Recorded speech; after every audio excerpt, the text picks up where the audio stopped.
Hey readers, welcome back. Today we will be reading Harold's Trip to the Sky by Crockett Johnson.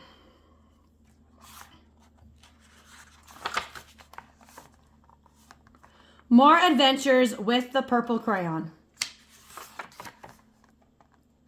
Harold's Trip to the Sky by Crockett Johnson. One night, Harold got up and made sure there was a moon so he wouldn't see things in the dark and went to get a drink of water. He wondered about the things people see in the dark and where they came from. He was glad he couldn't see them in the moonlight. Suddenly, he realized he didn't see anything at all in the moonlight. There was nothing to see. He was in the middle of a desert. No wonder he was so thirsty. But luckily, he had brought his purple crayon, and he knew where to find water on a desert.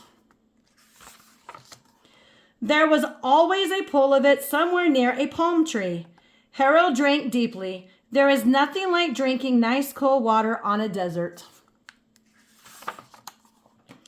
But there isn't much else to do on a desert, Harold realized as he looked around, except maybe play in the sand. Then he remembered how the government had fun on the desert. It shoots off rockets. Harold decided to go to the moon. On a good fast rocket, he figured he could get there and back in time for breakfast. He fired the rocket and off he went. But the rocket missed the moon. It missed it by a mile, and Harold went up and up. Up and up he went into the dark. Harold tried to see where he was going by the stars. He tried planets and comets. What he really needed to light his way was another moon. But when Harold looked closely, what he saw wasn't a moon. To his amazement, it was a flying saucer. Harold had heard about flying saucers. People saw them in the dark, and nobody knew who was inside flying them. He decided he had better land his rocket right away. He landed it with a bump on the bottom of a strange planet. There was no danger of falling off so big a planet. However, Harold thought he would feel a little more comfortable at the top.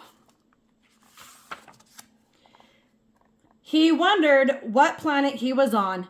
In the dark light of the stars, he looked for some sign that might tell him. He was on Mars. Harold had heard of men on Mars, so he yelled a couple of hellos, hopefully. He thought of flying saucers out there. He thought of the things people see in the dark. He felt a great need for company. He was sure any man on Mars would be cordial to a visitor like Harold, who had come all this way to chat with him. He had to draw on his scanty knowledge of what a man on Mars looked like. But his looks wouldn't matter in the dark, so Harold didn't care much what he turned out to look like. All Harold wanted was to know there was some sort of friendly face close by, even if he couldn't see it clearly in the dark. Then, all of a sudden, Harold did see it clearly. It was the face of a thing. It was a thing people see in the dark, and it was sitting in a flying saucer. Harold ran. Then he thought and stopped. Probably the thing was about to fly to Earth and scare somebody, maybe some little child. Bravely, Harold crept back. He approached on tiptoe so the thing wouldn't hear him, and he reached out with his purple crayon, and he put a completely damaging crack in the flying saucer.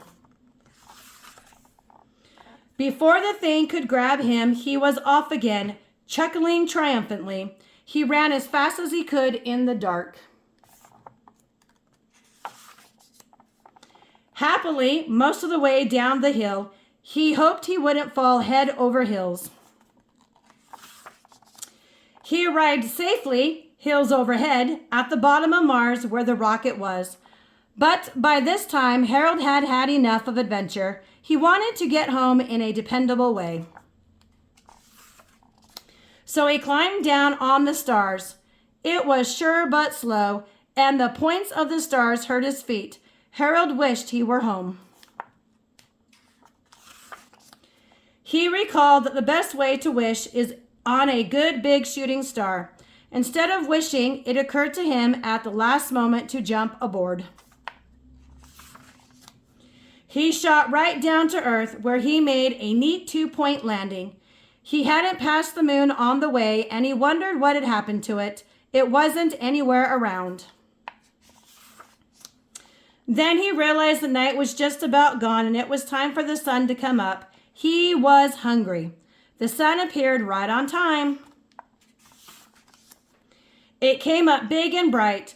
Harold remarked that it was going to be a nice day. Nobody was ever bothered by flying saucers and things in the sunshine. But for a startled moment, he thought he saw a flying saucer. It was on the horizon, looking as if it had just come into land. He was mistaken. It wasn't a saucer. It was an oatmeal bowl. Harold happened to like hot breakfast. He quickly drew up a chair, and he sat down to eat. The end. Thanks for reading Harold's Trip to the Sky with me today. If you enjoyed this story, don't forget to read your favorite book to the like button. And if you haven't already done so, please subscribe. It really does help our channel out. I encourage you to read all that you can. Until next time.